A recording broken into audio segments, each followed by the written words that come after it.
Hello friends, welcome to the next part, the fourth part of English class, our chapter The Necklace. Necklace वाले chapter में हमने अब तक जाना वो माटिल्डा मैम लॉयसेल जिसकी ख्वाहिशें काफ़ी थी और वो हार जो उसने मैम फॉरेस्टियर से लिया था वो उसको खो चुकी, कई कर्जे में आ चुकी है, एक लंबा जीवन कर्ज में बीत चुका है, रिपेंटेंस है, यहाँ पे पश्चाताप है और वो सोच रही है कि ऐसा नहीं होता तो जीवन कैसा होता.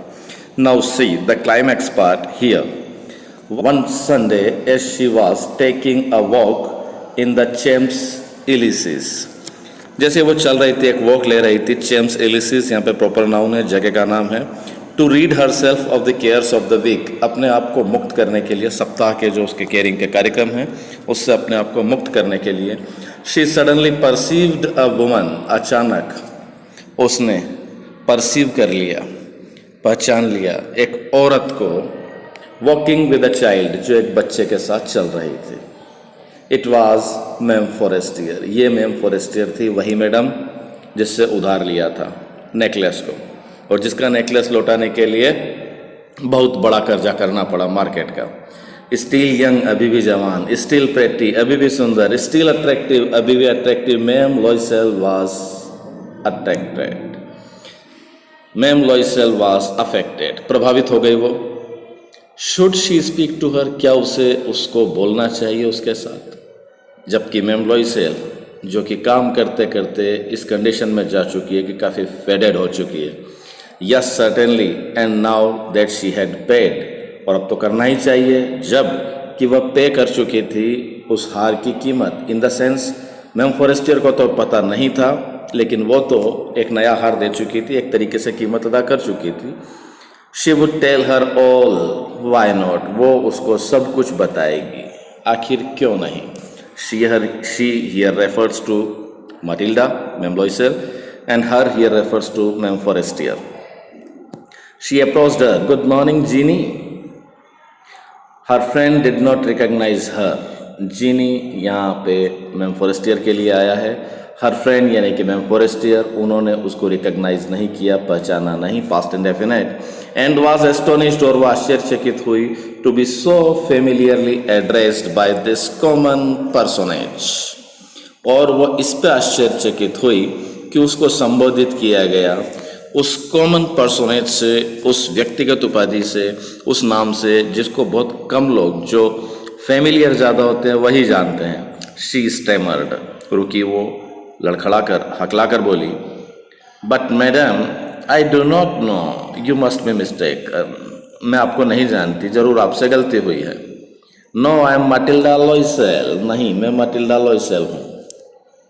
हर friend uttered a cry of astonishment, oh my poor Matilda, how you have changed, कैसे बदल चुकी हो तुम, कितनी बदल चुकी हो. Sign of exclamation.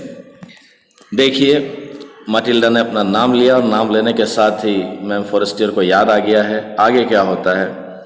Yes I have had some hard days since I saw you.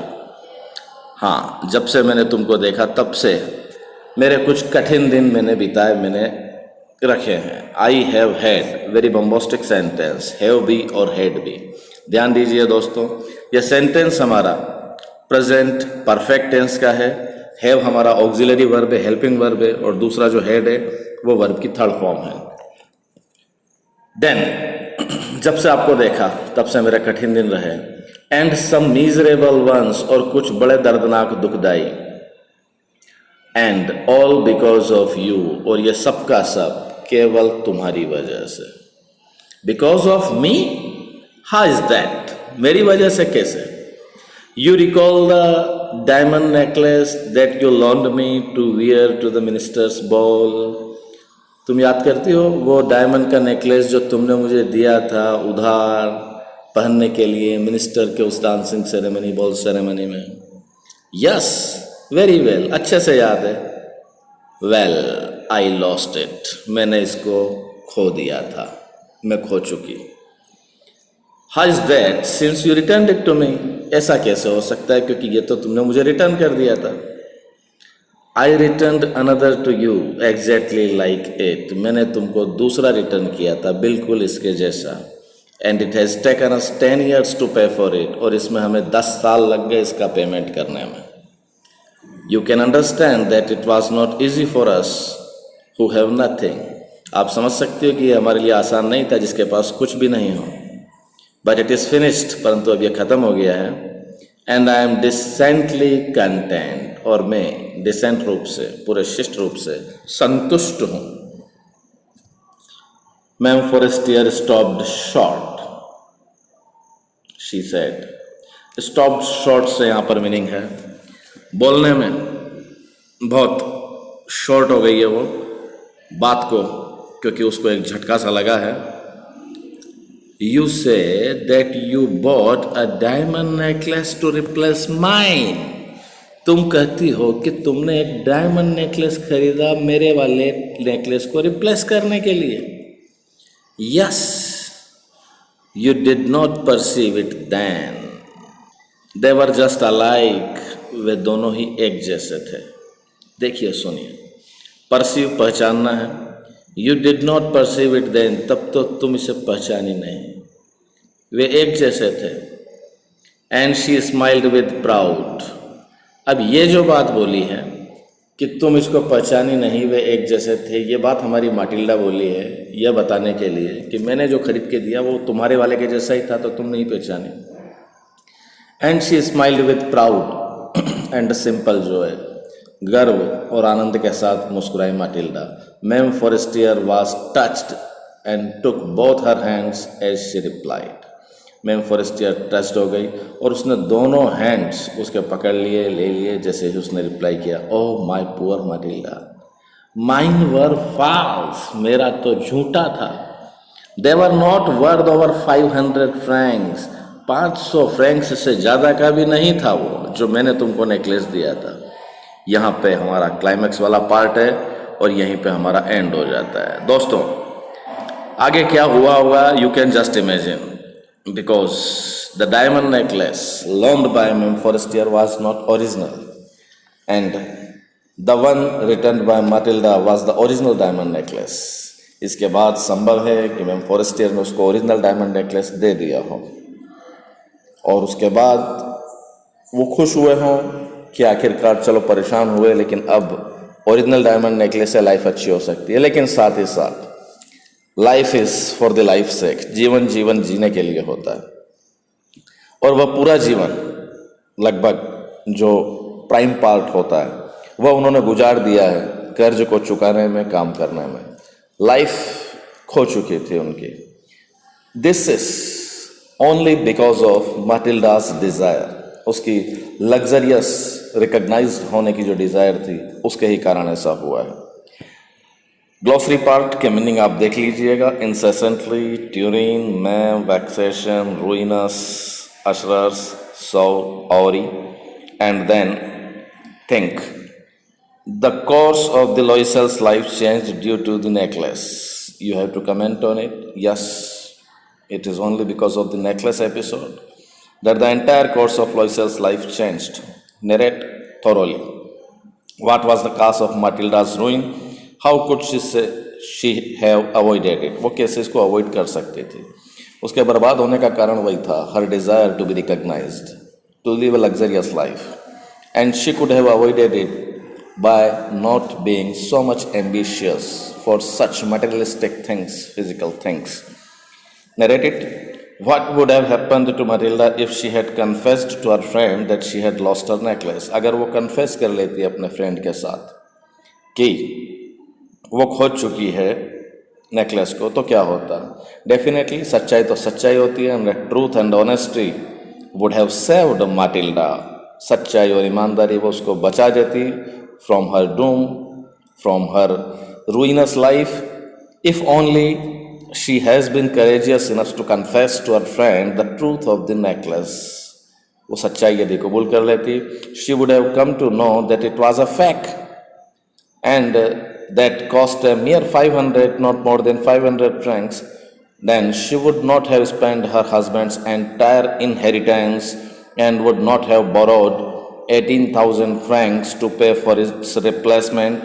In fact, she would have saved herself and her husband from 10 long years of crushing poverty, misery. दुख के इन 10 सालों से वो अपने आप को और अपने हस्बैंड को बचा सकती थी. If you were caught in a situation like this, how would you have dealt with it? यदि तुम पकड़े जाए होते, ऐसी किसी सिचुएशन में पड़े होते, तो कैसे डील करते? Definitely, for most of all, I would have done my best not to become a victim of my own pride and aspiration. कि अपने खुद के घमंड का मैं victimized नहीं बनूं. हालांकि मैक्सिमम लोग यही करते हैं कि उसका रिप्लेसमेंट करते हैं. But to accept, to be honest, is the foremost thing. And if I was caught in such a situation, I would have let the truth out. सच्चाई को बाहर आने देता and then face the consequences honestly. Honesty would have been the way out for me. ईमानदारी ही मेरे लिए एक रास्ता होता. ऐसा नहीं कि बोलने के बाद रिटर्न करने का इंटेंशन नहीं होता. In spite of accepting, if the thing is original, there would have been an intention to return it with honesty कि धीरे धीरे करके चुकाऊंगा. हो सकता है कोई मिडवे भी निकलता है इसमें. If you were caught, then the characters in this story speak in English. इस स्टोरी में जो कैरेक्टर्स हैं वो इंग्लिश में बोलते हैं. Do you think this is their language? क्या आपको लगता है कि ये उनकी लैंग्वेज है? What clues are there in this story about the language its characters must be speaking in? कौन से क्लूज हैं स्टोरी में जिसमें इसके कैरेक्टर ओरिजिनली बात करते होंगे? Though the characters speak in English, it is not their language, क्योंकि Maupassant wrote the story in French and it was translated into English. Again, the very text throws up enough words in speech to prove it otherwise. ये prove भी करता है speech में. हमारे पास characters में नाम आता है Mem Loisel, that is Mem, and then the name Mem Forestier, that is, and then minister's name.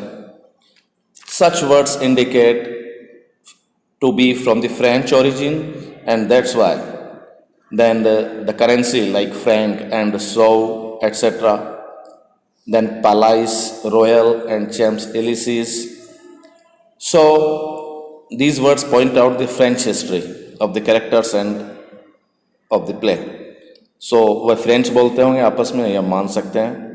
Then honesty is the best policy.